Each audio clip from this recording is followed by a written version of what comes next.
जय हिंद दोस्तों। BN classes खास में आप सभी को स्वागत है। ये आपका रुकमनी पब्लिकेशन यानी प्लेटफॉर्म, ठीक है, वो अपना अलग अलग सब्जेक्ट का जो है ये बुक निकाले हुए हैं जो एनसीईआरटी और एससीईआरटी पर बेस्ड है, जो कक्षा 6 से लेकर के और 12वीं तक का इसमें दिया गया है सब्जेक्टिव। इसमें क्वेश्चन जो है ऑब्जेक्टिव नहीं होकर के सब्जेक्टिव दिया गया है, ठीक है दोस्तों। तो इसको यदि पढ़ लेते हैं हम लोग तो हम लोगों का बहुत फ़ायदा मिलने वाला है।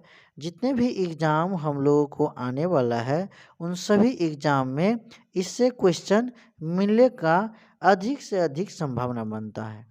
कहाँ से आएगा क्वेश्चन, है ना? कहाँ से क्वेश्चन आएगा? जो एनसीईआरटी और एससीईआरटी दोनों से संकलन किया हुआ है, जो कक्षा 6 से लेकर के 12वीं क्लास तक का, है ना, पॉलिटिक का क्वेश्चन इसमें दिया है। जो ऑब्जेक्टिव नहीं होकर के सब्जेक्टिव है उसे हम लोगों को रिवीजन करना है, पढ़ना है ना, बार बार रिवीजन करना है। हर एक पॉइंट, जितने भी पॉइंट हैं वो सभी पॉइंट हम लोगों को दिमाग में आकर के फेविकोल की तरह चिपक जाएंगे। इसीलिए दोस्तों इसे ज़्यादा से ज़्यादा रिवीजन कीजिए और पढ़िए। आने वाले एग्जाम में सब में मिलेंगे ही मिलेंगे, है ना, विश्वास रखिए। और चलते हैं हम लोग, बाद में जो है हम इसी से, है ना, ऑब्जेक्टिव करवाएंगे, है ना, चैप्टर बाय चैप्टर का ऑब्जेक्टिव। लेकिन अभी सब्जेक्टिव को पढ़ना है। जो आप लोगों का रेलवे हो, एसएससी हो, है ना, रेलवे हो, एसएससी हो, बीएसएससी हो, दरोगा हो, एसआई, कांस्टेबल, बीपीएससी, जेएसएससी, है ना, ये जितने भी एग्ज़ाम है उन सभी एग्ज़ाम में आप लोगों का मिलने का अधिक से अधिक संभावना बनता है। चलते हैं हम लोग कहाँ, तो क्वेश्चन पढ़ते हैं हम लोग। सब्जेक्टिव यहाँ पे दिया है कि भारतीय संविधान एवं राज्य व्यवस्था, इंडियन कॉन्स्टिट्यूशन एंड पॉलिटी, ठीक है। तो यहाँ से हम लोग पढ़ना शुरू करते हैं और आप ठीक से पढ़िए और रिवीजन कीजिए। चलते हैं हम लोग। संविधान शब्द का अर्थ और शासन के अंग के किसी संगठन के संचालन के लिए आवश्यक मूलभूत नियमों के संग्रहित रूप को ही संगठन का संविधान कहा जाता है। समान रूप से संविधान शब्द का आशय किसी देश के संविधान से होता है। किसी देश के शासन संचालन के आवश्यक मूलभूत नियमों से संग्रहित रूप को उस देश का संविधान कहा जाता है। याद रखते जाएंगे मेन पॉइंट। फिर यहाँ पे दिया है कि संविधान लिखित नियमों को ऐसी संहिता है जिसे किसी देश में रहने वाले सभी लोगों सामूहिक रूप से मानते हैं। संविधान सर्वोच्च कानून के जिससे किसी निश्चित भूभाग देश में रहने वाले लोगों नागरिक के बीच के आपसी संबंध तय होने के साथ साथ लोगों और सरकार के बीच के संबंध भी तय होते हैं। संविधान के देश में साथ रहे विभिन्न वर्गों के लोगों के बीच जरूरी भरोसा और सहयोग विकसित करता है। अगला पॉइंट दिया है, अगला पॉइंट यहाँ पे संविधान सरकार के अधिकारों की सीमा तय करता है और हमें बताता है कि नागरिकों के क्या अधिकार है। संविधान अच्छे समाज संगठन के लिए लोगों को आकांक्षाओं को व्यक्त करता है। जिन देशों में संविधान है वे सभी लोकतांत्रिक शासन वाले हो या जरूरी नहीं है, लेकिन जिन देशों में लोकतांत्रिक शासन है वहाँ संविधान होना जरूरी है, ठीक है। अगला क्या है, तो अगला यहाँ पे दिया है, ठीक है।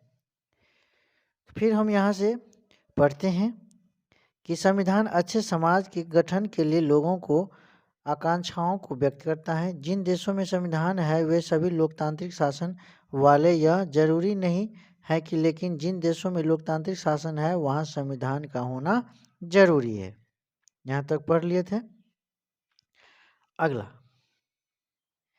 कि ब्रिटेन के खिलाफ आज़ादी की लड़ाई के बाद अमेरिकी लोगों ने अपने लिए संविधान का निर्माण किया। फ्रांसीसी क्रांति के बाद फ्रांसीसी लोगों ने एक लोकतांत्रिक संविधान का मान्यता दी। इसके बाद से यह चलन हो गया कि राजतंत्र एवं उपनिवेशवाद से बाहर निकले हर लोकतांत्रिक शासन व्यवस्था में एक लिखित संविधान हो। संविधान राज्य अमेरिका का संविधान विश्व का प्रथम लिखित संविधान है। जो अमेरिका का विश्व का लिखित संविधान है, अमेरिका का संविधान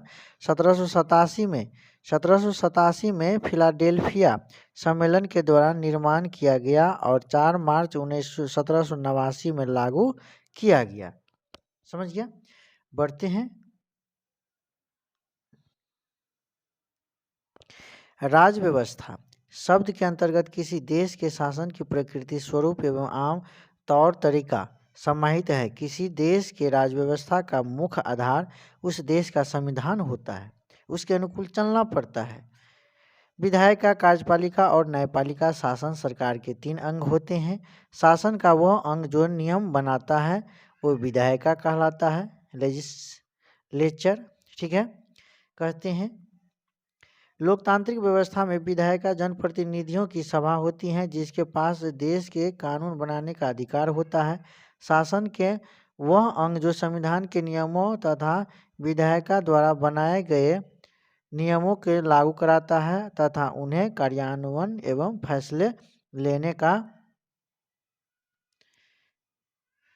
अधिकार रखता है, उसे कार्यपालिका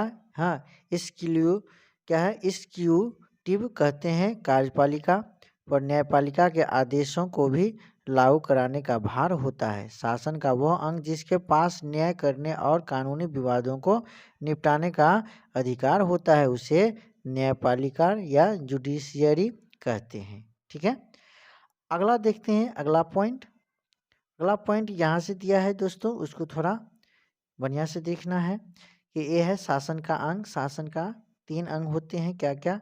विधायिका, कार्यपालिका और न्यायपालिका। ठीक है, विधायिका क्या होता है? विधायिका 2 भाग में बांटा है, संघीय या केंद्रीय विधायिका संसद जिसको कहते हैं, एक है राज्य विधायिका जो राज्य विधान मंडल होता है।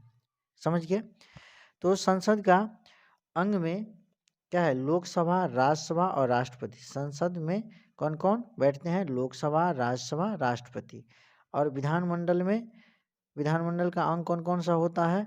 तो विधानसभा, विधान परिषद और राज्यपाल, है ना। वर्तमान में सिर्फ 6 राज्यों में ही विधान परिषद है हमारे इंडिया में।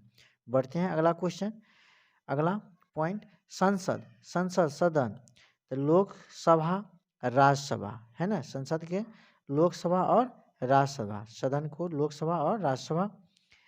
लोकसभा को प्रथम सदन कहते हैं या निम्न सदन कहा जाता है और राज्यसभा को द्वितीय सदन या उच्च सदन कहा जाता है। समझ गए? और यहाँ पे अब जो पॉइंट दिया है उन सभी पॉइंट को याद रखना होता है।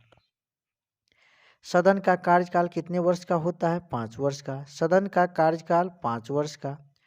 सदन का कार्यकाल कितना वर्ष का? तो 5 वर्ष का। सदस्य का कार्यकाल, है ना, जितने भी मेंबर होते हैं उसका कार्यकाल कितना? 5 वर्ष का। सदस्यता के लिए न्यूनतम आयु कितना वर्ष, है ना? कितना वर्ष? 25 वर्ष। यानी कि लोकसभा का सदस्यता यदि बनने के लिए न्यूनतम आयु 25 वर्ष होता है। समझ गया? लेकिन यहाँ पे राज्यसभा की सदस्यता यदि बने, सबसे पहले यहाँ से मैं बता दूं, सदन का कार्यकाल अस्थाई होते हैं, है ना। अस्थाई सदन है राज्यसभा, पूछा जाता है, क्वेश्चन बहुत भी आया है, अस्थाई है कि अस्थाई है राज्यसभा? तो अस्थाई है। सदस्य का कार्यकाल कितना वर्ष का होता है राज्यसभा का? तो 6 वर्ष का होता है। कितना वर्ष का होता है? 6 वर्ष का होता है। ये याद रखिएगा, कितना वर्ष का? 6 वर्ष का। राज्यसभा अस्थाई होते हैं कि अस्थाई? तो अस्थाई होते हैं। सदस्यता के लिए न्यूनतम आयु कितना होते हैं लोकसभा राज्यसभा का सदस्य बनने के लिए? तो 30 वर्ष। कितना वर्ष? 30 वर्ष। तो यहाँ पे देखते हैं हम लोग राज्य विधान मंडल सदन। तो राज्यसभा, राज्य विधान मंडल के अंतर्गत राज्यसभा और विधान परिषद होते हैं, है ना। राज्यसभा और विधान परिषद। तो यहाँ पे प्रथम सदन किसको कहते हैं? प्रथम सदन यानी विधानसभा को हम निम्न सदन कहते हैं या प्रथम सदन कहते हैं, और विधान परिषद को द्वितीय सदन या उच्च सदन कहते हैं। ठीक है, ये याद रखेंगे। अब यहाँ पे सदस्य कार्यकाल है ना, सदस्यता की न्यूनतम आयु, ये सब के बारे में हमको याद रखना होगा। तो सदन का कार्यकाल कितने वर्ष का होता है? विधानसभा का 5 वर्ष का। सदस्य का कार्यकाल 5 वर्ष का, समझ गया? सदस्य का कार्यकाल 5 वर्ष। और सदस्यता के लिए न्यूनतम आयु कितना वर्ष? 25 वर्ष। विधानसभा के सदस्य बनने के लिए 25 वर्ष न्यूनतम अवस्था होता है। लेकिन यही सदन का कार्यकाल, कौन सदन का? तो यही विधान परिषद सदन का है ना, या उच्च सदन का, और अस्थायी होते हैं, अस्थायी प्रवृत्ति का सदन है। इसका सदस्य का कार्यकाल कितना वर्ष का होता है? 6 वर्ष का होता है। सदस्यता का न्यूनतम आयु क्या होता है? 30 वर्ष का। जिस तरह से हमारे लोकसभा और राज्यसभा का हो जाता है यहाँ पर विधान परिषद की जैसे, और लोकसभा का हो जाता है विधानसभा की जैसे। समझिए? चलिए, ये सेम है यहाँ पर, थोड़ा याद रखिएगा। आगे देखते हैं, आगे क्या है फिर? उपस्थिति सभी राज्य एवं 3 संघ राज क्षेत्र में, 3 संघ राज क्षेत्र जहाँ विधानसभा का उपबंध है, दिल्ली, पुदुचेरी, जम्मू कश्मीर। लेकिन यहाँ पे जब देखते हैं विधान परिषद में देखते हैं, यहाँ पे दिखा जाए तो यहाँ पे सदस्य का क्या है? सदस्यता के लिए न्यूनतम आयु 30 वर्ष, वर्तमान 6, ये तो बता दिए यहाँ तक। यानी वर्तमान में 6 राज्य जहाँ सदन है, उत्तर प्रदेश विधान परिषद की बात कर रहा है, बिहार, महाराष्ट्र, कर्नाटक, आंध्र प्रदेश, तेलंगाना। किसी राज्य में इसका सृजन या उत्पादन किया जा सकता है। ठीक है, आगे देखते हैं। अब हम लोग यहाँ पे कार्यपालिका का बात करते हैं। तो कार्यपालिका जो है, केंद्रीय कार्यपालिका और राज्य कार्यपालिका। फिर यहाँ पे हम केंद्रीय राज्यपालिका को देखेंगे तो यहाँ पे क्या क्या हो जाता है, तो इसको थोड़ा ठीक से देखेंगे। तो राष्ट्रपति, केंद्रीय कार्यपालिका के अंतर्गत राष्ट्रपति और मंत्री परिषद। संवैधानिक कार्यपालिका का प्रमुख निर्वाचक मंडल द्वारा न्यूनतम आयु कितना वर्ष? 35 वर्ष के होते हैं राष्ट्रपति का न्यूनतम आयु। लेकिन मंत्रिपरिषद में जब देखा जाए तो मंत्रियों की श्रेणी कैबिनेट मंत्री, राज्य मंत्री और उप मंत्री होते हैं। फिर इसको यदि ठीक से देखें तो यहाँ पर राज्य मंत्री में 2 तरह का होते हैं, कैबिनेट मंत्री के सहायक के रूप में और राज्य मंत्री के स्वतंत्र प्रभार के रूप में। यहाँ पे सामूहिक रूप से उत्तरदायी लोकसभा के प्रति, और मंत्रिपरिषद का प्रमुख प्रधानमंत्री होते हैं। मंत्रिपरिषद का प्रमुख कौन होते हैं? प्रधानमंत्री। और सामूहिक रूप से उत्तरदायी कौन? लोकसभा के प्रति होते हैं। ठीक है, तो ये पॉइंट सबको याद रखना होगा। अब यहाँ पर देखते हैं राज्य कार्यपालिका, ये 2 भाग में है, मंत्रिपरिषद और राज्यपाल। यहाँ पे देखेंगे तो संवैधानिक कार्यपालिका का प्रमुख होता है। नियुक्ति राष्ट्रपति के द्वारा किया जाता है, किसको? राज्यपाल को। और न्यूनतम आयु कितना है? 35 वर्ष। जिस तरह से राष्ट्रपति का है ना, ठीक उसी तरह से राज्यपाल का होता है। ठीक है, मंत्रियों का श्रेणियाँ यहाँ पे देखा जाए तो यहाँ पे मंत्रिपरिषद 3 भाग में कैबिनेट मंत्री, राज्य मंत्री और उप मंत्री होते हैं। इसको भी हम देखेंगे ठीक से। तो यहाँ पे कैबिनेट मंत्री के सहायक रूप में और राज्य मंत्री के स्वतंत्र प्रभार के रूप में, सामूहिक रूप के उत्तरदायी विधानसभा के प्रति, मंत्रिपरिषद का प्रमुख मुख्यमंत्री होते हैं। मंत्रिपरिषद का प्रमुख कौन होते हैं? मुख्यमंत्री होते हैं। ठीक उसी तरह से यहाँ पे देखा जाए कि न्यायपालिका है। न्यायपालिका का उच्चतम न्यायालय, उच्च न्यायालय और निम्न या अधीनस्थ न्यायालय। समझ गए? इस तरह से होते हैं। जैसे कि ये हुआ जिला न्यायालय, है ना, ये हो गया राज्य न्यायालय, है ना। हर एक राज्य का एक न्यायालय होता है, और सभी का हमारे इंडिया में एक ही उच्चतम न्यायालय है, जो जिसे कहते हैं एससी, सुप्रीम कोर्ट। हाँ, SC इसको कहते हैं हाई कोर्ट, है ना। राज्य स्तरीय के कोर्ट को हम क्या कहते हैं, हाई कोर्ट। तो ये सब होते हैं, उसको थोड़ा याद रखिएगा। यहाँ पर देखा जाए कि भारत राज्यों का संघ है, यूनियन ऑफ स्टेट है, अतः यहाँ शासन के मुख्य रूप से 2 स्तर केंद्र और स्तर के राज्य प्रांत स्तर पर है। भारत में संसदीय शासन प्रणाली को अपनाया गया है, सही बात है। भारत में केंद्रीय विधायिका को संसद तथा प्रांतीय विधायिका के विधानमंडल कहा जाता है। केंद्रीय कार्यपालिका के संवैधानिक प्रमुख राष्ट्रपति होते हैं, जबकि प्रांतीय कार्यपालिका के संवैधानिक प्रमुख राज्यपाल होते हैं। दोनों स्तर पर संवैधानिक कार्यपालिका का प्रमुख सहायता के लिए मंत्रिपरिषद का प्रावधान है। ठीक उसी तरह से यहाँ पे देखा जाए तो कॉन्स्टिट्यूशन ऑफ इंडिया दिया है ना। तो चलिए दोस्तों, हम आज एक करवा देते हैं चैप्टर नंबर 1 और चैप्टर नंबर 2 हम कल करवाएंगे। फिर यहाँ पे कहा जाता है कि भारत में एकीकृत न्याय व्यवस्था है। भारत में न्यायपालिका की संरचना पिरामिड की तरह है। भारत के न्यायिक व्यवस्था में सबसे ऊंची सर्वोच्च न्यायालय, उसके नीचे राज्यों के उच्च न्यायालयों तथा सबसे नीचे निम्न न्यायालय अधीनस्थ न्यायालय होते हैं। इसके बाद अधीनस्थ न्यायालय में जिला और सत्र न्यायालय एवं अधीनस्थ न्यायालय आते हैं। भारतीय संविधान शासन के विकेंद्रीकरण की अवधारणा पर स्थानीय स्तर पर स्थानीय स्वशासन संस्थाओं का उपबंध भी रखता है, जिसके तहत ग्रामीण क्षेत्र के स्थानीय स्वशासन प्रणाली पंचायती राज व्यवस्था तथा शहरी क्षेत्र में स्थानीय स्वशासन प्रणाली के नगर निकाय नगरपालिका व्यवस्था कहा जाता है। चलिए, तो आप लोगों का ए सब्जेक्टिव क्वेश्चन है ना, पॉइंट बाय पॉइंट बहुत अच्छा लगा होगा। सभी पॉइंट को याद रखिएगा, है ना। एक बार में नहीं हो, समझ में आए तो 2 बार 3 बार यदि आप लोग सुनिएगा, देखिएगा, तो आप लोग BN क्लासेस खास चैनल को अधिक से अधिक लाइक और सब्सक्राइब करें, सपोर्ट करें दिल से दोस्तों। और जितने भी एग्ज़ाम अभी हैं उन सभी एग्ज़ाम में इन सभी से अधिक क्वेश्चन कहाँ से पूछेगा, है ना।